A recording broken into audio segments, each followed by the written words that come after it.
صاحب میں آپ سے یہ پوچھنا چاہوں گا کہ کیا آپ سمجھتے ہیں کہ عورت اور مرد ایک ہی طرح سے محبت کرتے ہیں یا عورت میں ذرا یہ فیسلٹی زیادہ ہوتی ہے کہ وہ ٹوٹ کر چاہتی ہے؟ نہیں، مرد بھی جب چاہتا ہے تو ٹوٹ کے چاہتا ہے۔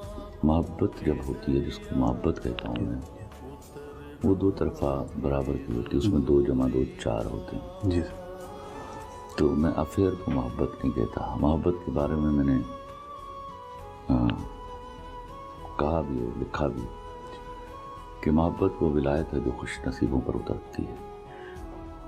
تو عورت میں وفاداری مرد سے زیادہ ہوتی ہے، عورت میں وفاداری مرد سے، قربانی کا جذبہ عورت کے پاس مرد سے زیادہ ہوتا ہے۔ سر مرد بھی تو کافی قربانیاں دے کر آف کورس دیتا ہے، لیکن ہمیں یہ بھی تو طے کرنا ہے کہ ان میں زیادہ کون کرتا ہے، تو زیادہ عورت کرتی ہے۔ زیادہ عورت